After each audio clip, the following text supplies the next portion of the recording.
I want to follow up something on John said, and that's the people who surrounded him and the support systems that either brought him up or sometimes dragged you down.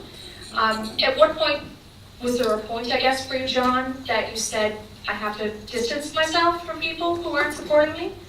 It was. Oh, Sorry. It's just like a conversation for a moment. Sorry. yeah. It was because I had to distance, like Debbie said, and I mentioned, that my family, my son, and which I did what I could for him. I didn't do what our family was supposed to do as I was young, because I was an addict. And I couldn't because all I thought about is the drug. But yeah, I couldn't deal with it no more because it was nothing there. The only thing was there, take my money and shut up. I had no place to go. You go to their house, they're going to tell you, you got something. If you got nothing, you don't want you in.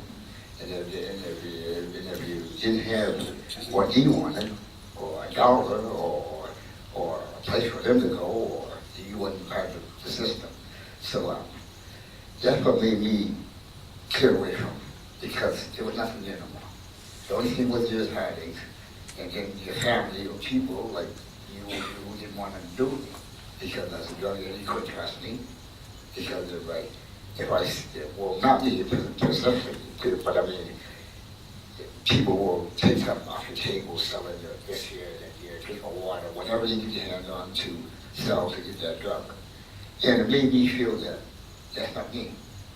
I was always a nice, honest guy. I was always helpful. I was always caring for somebody. I always helped somebody. I always did for somebody. And people came to me to give me support. And he said, John, this ain't you. You're a good guy. You help people. You do this. You don't steal. You don't rob. You don't do this. So I had in my mind that, oh, yeah, that's all right. It took time for me to think that, because that drug is powerful. That drug is powerful than anything on earth, except for God. God is the trigger. I mean, God is the trigger now.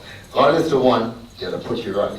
If you listen to him and you understand him, when he's there talking to you, and you say, yes, he's the one to help, he's the one to pull me through. I pray for him every night. God take me off the drug. It was down the south end at this church called South Spring Garden Road, St. Mary's. St. Mary's, and I used to go there every day. I was still doing the dope. I bought money, and so something said, I come down to church and I sit there, and then I used to go there and sleep when I had no place to sleep. So I go there, roam all night, but nobody would let me in the house. I knocked on the door, he closed the doors, put the bodies up. It was freezing days up there too. I stayed up there for 17 days, 17 years in the cold. And ask me how I made it. I don't know, man, about it. I prayed him, God help me, please. He helped me. He made me go to the churches, sleep in churches, went to every church I didn't go to just to get comfort, to see what was making me feel this way. And what was making me feel this way was everybody else did, so I figured, why not me? It was the wrong answer. But now I understand there's no way to do it. You can't go that way. You gotta follow your own style. You can't follow the crowd. You follow the crowd, you get lost, and you get mixed up in it, and then you're gonna go a different way, and people are gonna hate you because that's the way you went. God bless you. Have a good day. Thank you. And I know we're representative of sort of Nova Scotia. And there's people here from other provinces as well, but we sort of see urban and rural issues. Sometimes the students that we represent or we support have different access to different services or supports. From the support people's perspective, how are the communities, I guess, different? Or what improvements can you see in the communities where you are in terms of supporting learners?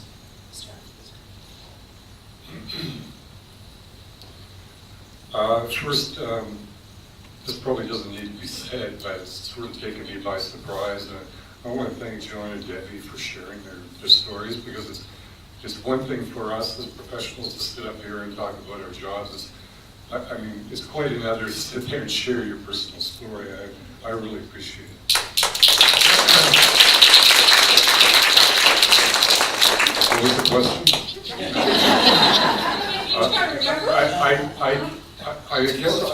I can't really speak to the difference between the rural and the urban situation, because really my only experience is the urban situation. But seriously, what was the second part of that question? Which reports do you think should be available or Okay. aren't, or? Okay, well, speaking from the perspective of the Friendship Center, working with the urban Aboriginal, working with my community that I'm familiar with, like I said, we got a lot of supports. We're in the city and we're a tight-knit community. But at the same time, there's in the area of mental health is always a struggle. We've got addiction services kind of handled. We've got a lot of stuff at our disposal, but I've had a lot of clients, whether they're learners or whether they're through the justice side, who are in need of a counselor. And I don't care whether it's a psychotherapist or a psychologist or a transactional analysis, but they need something where they can work out their personal stuff. For a while there, we had a woman who was luckily a PhD in psychology, but also a traditional Mi'kmaq woman. So, remember her? Jean Fire? Yes. And she was a Muscovite. She used to come in a couple of days a week, and she would have appointments with clients, either in couples or singularly. And just amazing watching how people took to this. And we lost her. Like, she has some other stuff going on, and she's not available to us anymore. And it's hard because sometimes you can sort of identify what specific psychological or counseling needs somebody has, but they're not available free. You gotta pay. There are people I would love to be able to bring into the center to work with people in groups or one-on-one, but they're really expensive, and I can't figure out a way to make that happen.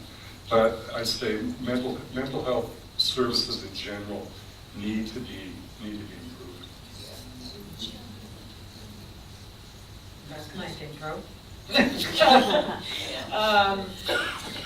I know there actually is a provincial, because I agree, and there is a provincial initiative called CEHHA that's trying to get people in to see mental health and addiction services staff across the province, free of charge, and where it's not a wait list of 6 months to a year. Because basically 6 months to a year is like 6 years to a lot of people who are in recovery and are dealing with like a lot of their mental health and addiction problems. So that is something I agree. We're trying to do that. We're trying to combat that.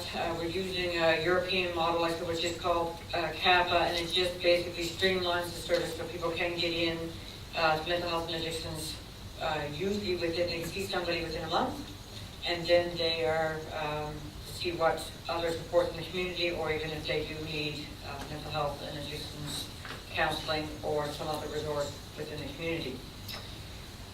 I see a need for, like I said, I can only talk about our services here, is that, and I know, like I said, we're working on this, but we do have an opiate treatment program. However, it is, I think there's a wait list of 100 to 130 people on that rate at this present time.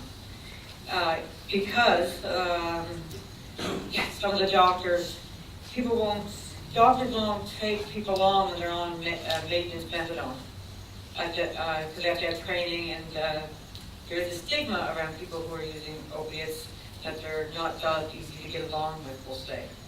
So, however, there are people like you and I and everybody else in this room that have an addiction issue. And that's the problem at this point in time, is that there is quite a clog of people on a wait list for the opiate treatment program. But I do believe we have a lot of services here. Is that there's AA and there's no GA at the present time in this community because there's just not enough people running it. There are a lot of other services, so I think we're trying to do what we can. We offer individual, family, and group therapy too. So just trying to basically keep up with the demand is the biggest issue at this point in time. Do you want to speak to resource to see as well? Yeah. Yeah, and then you can, if I know that you want to go first, if I know you're burning to talk about this. Yeah. So you can, yeah. Okay. resources I like to see is like, I don't know, if you or him, talking about the mental health. I think you should have better things for mental health problem, because like it is a really good thing. I'm a mental health person myself, and I go through changes when I'm home, like being lonely. Nobody understands me, like when I say like I'm having a problem. Oh, it's just a problem that you have to get over it. There's no getting over it. It's getting over it, but in a short time, a long time, because like you go through a lot of change in your head, just thinking and worrying and wondering who's laughing at you, who's making fun of you, who's telling you off, who's going to hurt you, who's going to do this. It's hard, so I figure something that you need is like, I think a special treatment, like to understand them well and to be there for them, to be there, like, for instance, like, if you get a problem, listen to them, really listen to them, and if they get mad, let them sit in the corner for a minute until they get over it, because they'll get over it, because we all do. And it makes me feel good if I see people like that. Like me, I come a long ways. I used to be scared of people.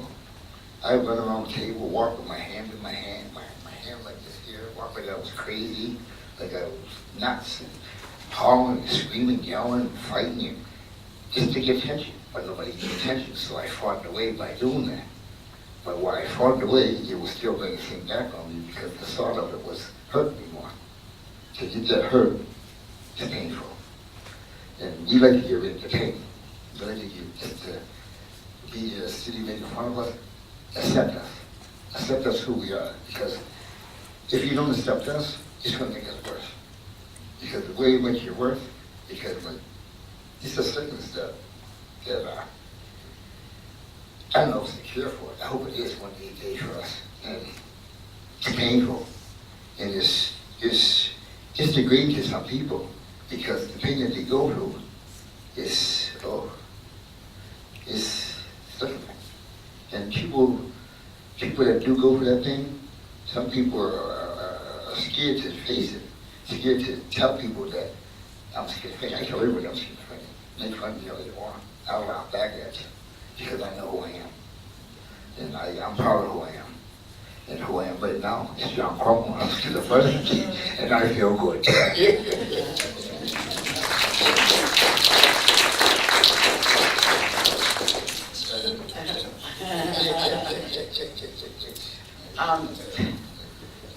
I think that there needs to be a lot more understanding of non-medication type therapy for people.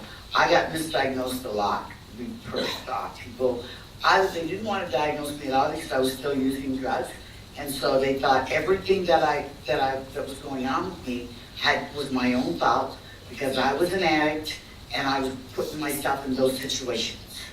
Okay? Even I didn't understand that I was self-medicating for a very long time. I didn't know what that meant, to self-medicate, because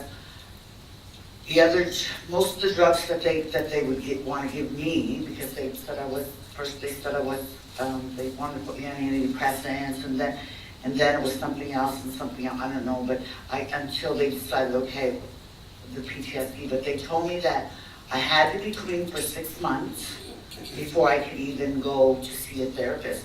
How can I stay clean for 6 months if I don't have anybody to talk to? People could not, I was trying to make them understand that. Like, there's no way I'm going to stay clean for 6 months if I don't have someone that I can understand. And when I asked to go to drug-free program for my issues, they looked at me like I was, what are you talking about, drug-free? Like, here's trazodone, here's Valium, I said, I can get all those myself. I don't need you to give me drugs. I've been quite capable of getting my own drugs for 30 years. I want to do this without drugs, right? I want you to be able to show me that I want to learn. I want to learn how to live my life, deal with my stuff, and not have to use drugs to do it. I want to learn that, and that's what I needed to learn. I needed to, like with my diagnosis, I could probably get every drug I ever wanted for nothing, right? But I would say that you're not listening to me. If you're listening to me, you're not going to prescribe me stuff. I just can't finish telling you I'm an addict. Whatever you give me, be it Tylenol, if the Tylenol bottle says take 2, I'm going to take 4. That's my personality because I figure I have more, my brain tells me that I have more, what would be that word, more tolerance than everyone else. My brain tells me that, like again, one of the old addict things, if 2 work, 4 is going to work better. My brain tells me these things. So when I tell you that I'm an addict, when I reveal that, then respect that. And know that I know what I'm doing. I know what I'm saying to you. When I'm saying to you that all I need to come back to myself when I'm having an episode is to lay in the bed and put my arms around my dog and hug my dog, understand that. If that's what I'm telling you, I need more people to understand that I know what I need, but give me the opportunity to be able to tell you and don't just tell me you need. All my life people have always told me you need this and you need that. No one ever asked me what I needed. I'm not saying the people that I dealt with didn't try to help, because they did. I was a system kid. From the time I was 13, I left my parents' home at 13 because it wasn't a safe place to be. At that time we had truant officers, so I ended up here in this Nova Scotia School for Girls, which again was a crazy house. There was so much, there was a lot of abuse, there was a lot of stuff going on there. When I got out of that place, I wanted nothing to do with education, school, or anything. Nothing. Because to me, I went to an all-girls school for a little while with the itchy tunics and the teachers that beat you up and, made you always feel less than yourself. And then I went there, and that was even worse because we were told every day we were stupid. So when I get out of the education system, I want nothing to do with any of you guys. I'm not so tight. Right? To me, teachers were just mean people with pointers and sticks that wanted to beat you up and call you stupid. But I realized too with that, like I said, I need more people. I want people to understand. I go and I tell them about the PTSD and what it is. Most people still don't understand. When I say to you, I need to leave, I need to be listened to. That's what I want. That's all I want. Just listen to. It's to the point when I even go to a doctor or a therapist, they think that I'm there for drugs because I've revealed to them that I'm an addict. But I almost died because of appendicitis because they thought I was there trying to hustle drugs from them. I kept saying, I said, look, I'm still in pain. And they said, look, we're not giving you any more drugs, okay? And I said, well, obviously, you've given me the maximum amount of drugs that you can give me, and I'm still in pain. Something's wrong here, right? And they said, oh, no, everybody always thought I was there just to hustle drugs. But I was the first one to tell them I was an addict. I finally got to the point when I stopped telling people because I didn't want them to. So then they would prescribe me stuff, not drugs that I wanted, but drugs that I could trade or sell to get my drug of choice. Right? Because other people like dimes and other people like stones and hams and stuff I never liked. But they were good trading things, right? Yeah, later on I did red flag myself for all that stuff. So right now I can't trade zones or thing or anything that ends with beans. That I don't bother with any. But I think what needs to be done is just listen. Listen to me. Education so people know what PTSD is, that know addictions, that know about trauma, so that we're comfortable in school. I got to tell you a quick little story. She's going to take me away soon. But when I could sit in my classroom, and Chuck will tell you because this is a really fun story, and I could say to my other students and my teachers, my co-students and my teachers, on your rainy days, just start writing. And they would, what do you mean? You don't want to get wet? You don't want to go to... No, because I have to stop. This is part of my illness. I have to stop on my way to school and I have to pick up every worm and I have to put it back in the grass. That's part of my personality as a person. I love to not kill things, but it's also a thing because I get this thing where I think if we don't have any worms and the soil won't get aerated, we won't have grass, then the cows can't eat, and then if the cows can't eat, we're all gonna die. So I need to stop, and I need to pick these worms up. I mean, eventually I'll have to start saying, okay, Deb, you know what, you can't save every worm in the world, so you gotta get going, you know? But when I was able to say that, and no one ran in with white coats, and stuck me in the arm with a needle, and wrapped me in a blanket with a belt around it, and carried me out to the Nova Scotia Hospital, that felt good. Because I was in a place where people were educated, and people were caring, and people knew, right? So everybody wasn't ready just to stick me with a needle and cart me out, because that happened to me, that I did go to the Nova Scotia Hospital, because of things that I would say. People, no, that's crazy. We need you to pick up worms, you know, we need you to, and the fact that, and people would dismiss me, I mean, to the point where you almost think you're crazy, your own self, because that's what people say to you so much, right? But yeah, but being in a place that's safe, being in a place where people are educated, that understand, you know, my type of mental illness, John's type of mental illness, and also addiction, so you're not afraid of us. So you don't think that we're gonna rob you and stick you in your neck with something, or, you know, or that, you know, this is what's important. And I have to say, I know there's gonna be a whole bunch more questions, so I'll wait, but I do want to say, I really thank all of you. I do thank all of you because you're here and you're listening. And that's important. So I